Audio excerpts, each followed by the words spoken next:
Площадка где-то 1,5 метра длиной. Пропилы смотрим.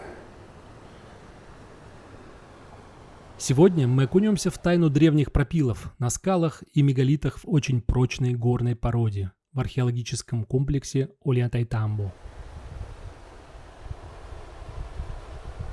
Этот комплекс в первую очередь всемирно известен благодаря храму Солнца с его 6 огромными мегалитами из розового риолита и храму 10 ниш с безупречной полигональной кладкой.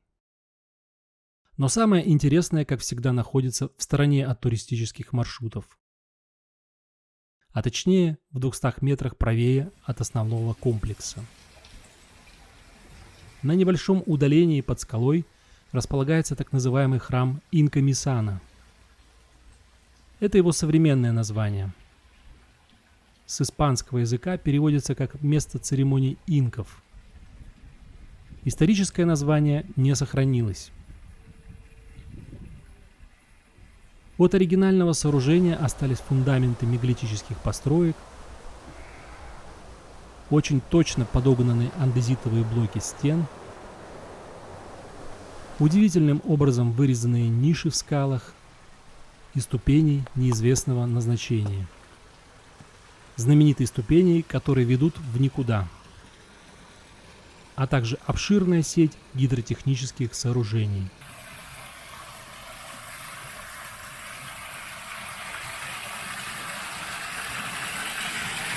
Даже если случайный турист забредет в этот угол, он не увидит с земли самое важное и интересное. Но я для вас забрался наверх, рискуя быть схваченным смотрителями или свалиться с мокрой скалы.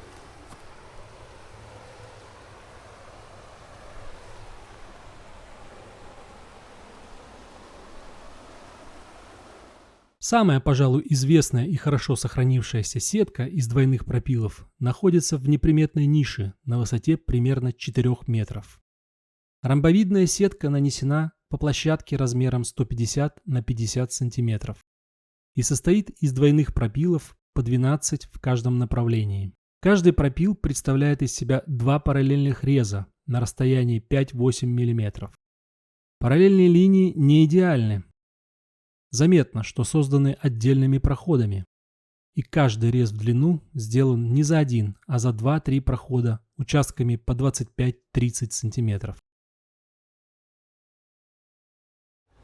Здесь гораздо шире край, чем вот тут. Двойные пропилы сильно уже, гораздо уже, в 2 раза уже. Здесь 5 мм, там сантиметр. И в стене нет. До стены не доходит, 1 сантиметр, причем посмотрите, как заканчивается резко. Здесь вообще чуть ли не прямой угол. С широкой, острые прям грани каемки. Глубина пропилов 8-10 мм, а получившаяся центральная перегородка сколота. Толщина режущей кромки составляет около 1 мм. Современный человек по аналогии предположил бы, что такая сетка нужна, чтобы не соскальзывать с мокрой поверхности. Но смущает, что данная ниша не имеет удобных подходов и не предназначалась для посещения. А самое главное, такая сетка отсутствует в десятках других ниш на этих скалах. Она в своем роде уникальна. Скептики скажут, что это результат работы современных мастеров инструментами с алмазным покрытием, но сразу их разочарую. Упоминание этих таинственных пропилов встречается в записях путешественников XVIII века.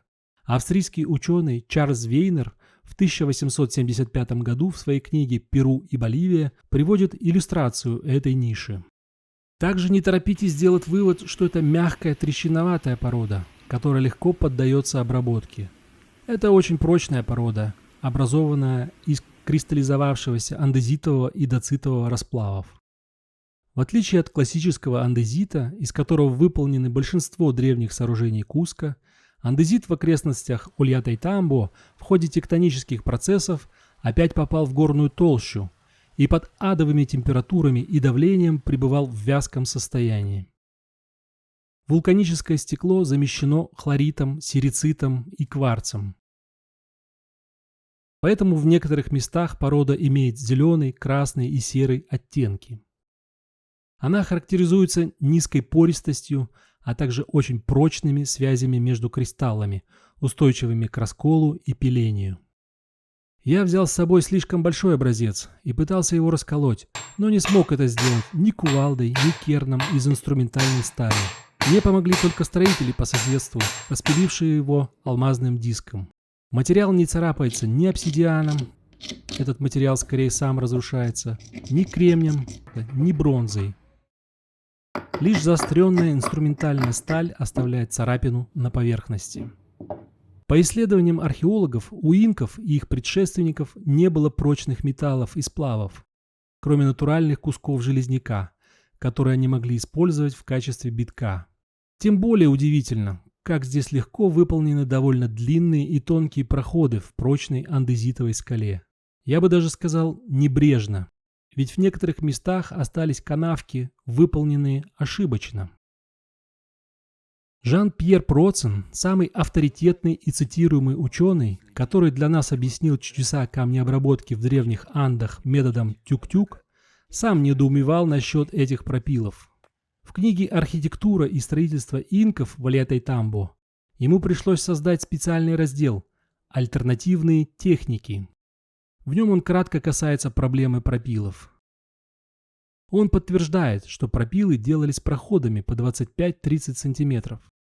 Он пишет, если это и была пила, то она была очень короткой, потому что след упирается в вертикальную стену ниши и отсутствует место для поступательных движений. Вероятно, это было сделано инструментом для тонкой резки. Насколько мне известно, пока не найдено ни одного инструмента, который соответствовал бы оставленным следам. Таким образом, выводы о внешнем виде инструмента и его материале остаются умозрительными. Упоминая только эту нишу, Процен умалчивает о десятках других пропилов и надрезов, которые мы можем встретить в Инкамисане и Ольятайтамбо. Проведя несколько лет в этом комплексе, он не мог их не заметить. Эта технология была массовой, но каждое применение имеет нестандартную неповторимую форму. Это больше похоже на эксперименты в лаборатории. А здесь пропил.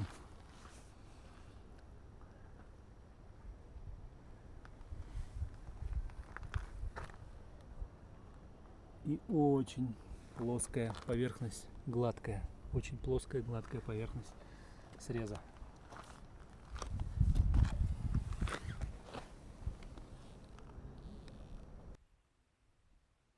Так, за соседней скалой мы встречаем нишу, где ромбовидными пропилами выполнен орнамент, обозначающий канал для жидкости.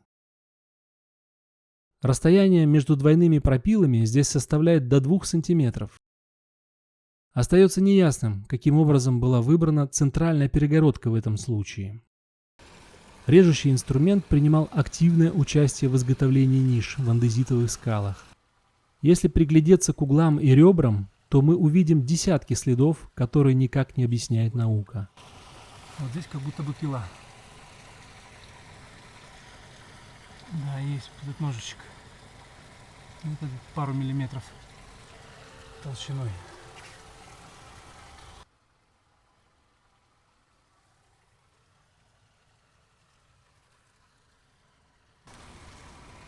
И вообще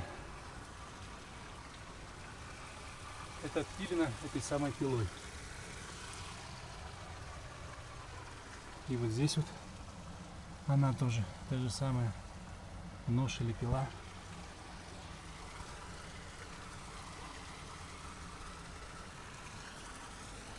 Давайте еще раз посмотрим повнимательнее.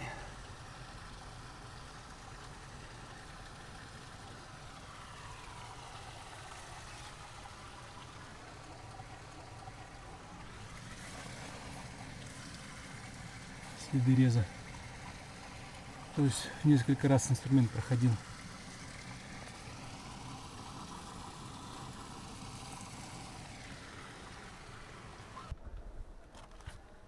Следы реза. С четкими бороздками. был инструмент, оставляющий длинные тонкие надрезы с параллельными бороздами на стенках, Рез. проникающий в эту прочнейшую породу на глубину до 2 сантиметров. У науки нет ответа на вопрос, что это были за инструмент и технологии. Более того, даже если бы у инков были современные инструменты, Здесь тоже. они не могли бы ими добиться такого результата. Следы противоречат тому, как работает дисковая или цепная пила, а поступательной пилой не приблизиться вплотную к стенкам. Есть вообще пропил, который начинается и заканчивается в боковой стенке. Продольные риски, свидетельствующие о немногочисленных проходах инструмента, ближе к аналогии ножа с какой-то чудовищной прочностью и не соответствующей нашим реалиям энергетикой, способной погружать режущую поверхность в андезит сразу на несколько миллиметров и даже сантиметров. Напишите, что вы думаете об этих следах и свойствах инструмента. Подпишитесь на канал, мы в следующем выпуске продолжим исследовать секреты инкомиссаны. Посмотрим больше пропилов и надрезов на андезите. Разберемся, наконец, с тайной лестниц, ведущих в никуда. И поговорим о некоторых архитектурных элементах этого удивительного места.